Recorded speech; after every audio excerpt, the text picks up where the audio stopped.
Hi, my name is Randall Selland, and my family and I own the kitchen and restaurant, Ella Dining Room and Bar, and Selland's Market Cafe, all here in Sacramento. Today we're going to be making our room temperature heirloom tomato soup, and I'm going to be walking you through the list of ingredients, the equipment you're going to need, and showing you how to plate the final product. So here we go. Our list of ingredients include 2.5 pounds of vine-ripened tomatoes, 1/2 shallot. We have 2 tablespoons of sea salt or kosher salt. We also have 1.5 cloves of 1.5 medium cloves of garlic. We also have 3 tablespoons of extra virgin olive oil and 1/4 bunch of cilantro. The tools you'll need today for the heirloom tomato soup is a tomato core, an invaluable tool actually during the summertime. You can also use a knife if you want to. Obviously a spoon to mix the product up in. We have a knife to cut the tomatoes and the rest of the raw ingredients up with, a bowl to hold the ingredients, and then we have a food mill right here, which you can also use a blender if you don't have a food mill. The difference is this pretty much will give you a really beautiful texture to it. The blender is just going to give you a smoother texture. You'll also need some kind of a vessel to hold the soup in after it's been done through the food mill. You know, so if you do have a food mill, it has a little attachment on the side here, so it fits right in the middle of that. Now let's go make the soup. Here we're going to take the tomato core and core our tomatoes out. You can use a knife if you want, but obviously the tomatoes are a little juicy today.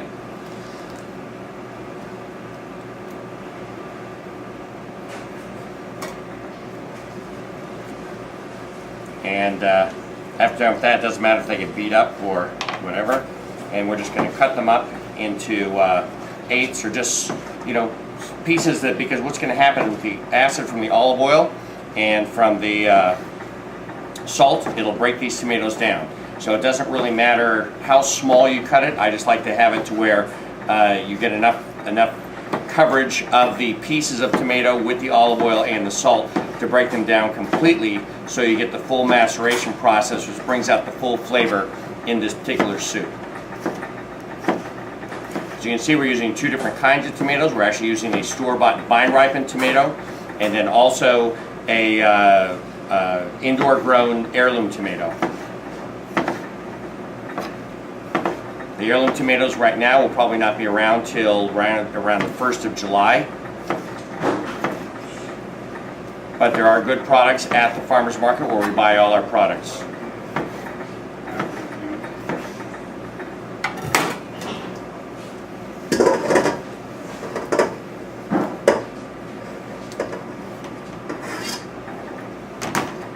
Okay, we're also just going to take the garlic and just lightly rough chop that.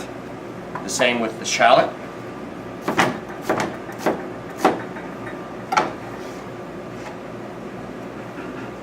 We're going to go ahead and just add our olive oil into there. You can actually add a little more olive oil if you like. We're using a California olive oil from Cali Virgin out of Lodi. It has nice full body. It doesn't have a ton of acid to it. It has a lot of great fruity flavor. Remember, the more acid in the olive oil you want to use, I'd say the less olive oil, the more flavor base in that. So always taste your olive oil first. The more flavor it has and the less acid, you can add more olive oil to it. I like lots of olive oil. There's your salt. The same thing with the salt. You can add more salt to it, you can add less salt to it, whatever works for you. Then with the cilantro, basically all we're really doing is just breaking up the cilantro and adding it in there. And then what we're going to do is we're just going to toss this together. You can use your hands if you like. And then what we would do is we would just take this right here and we'd cover it in plastic wrap and then leave it for several hours just on the counter.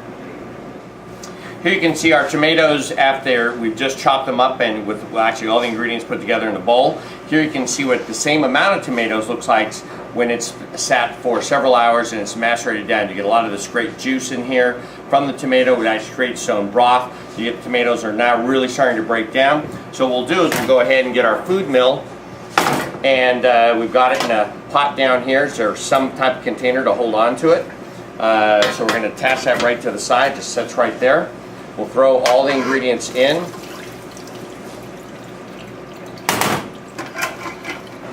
And then all we're going to do is just food mill this thing down.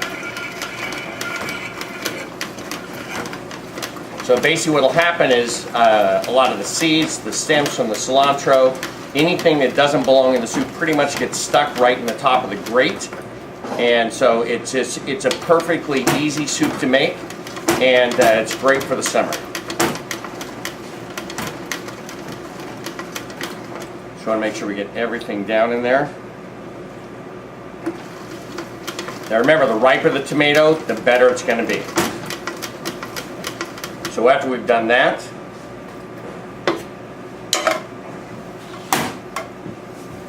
you can see how the soup looks.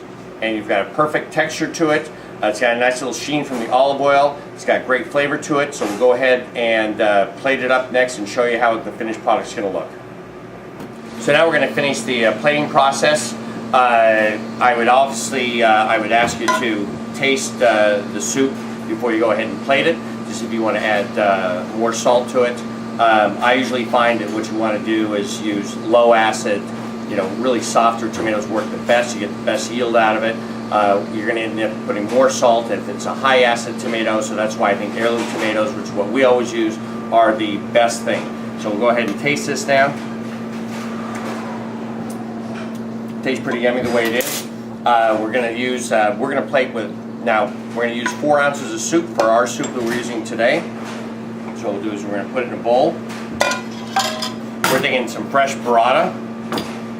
We're just going to take a small bit of this.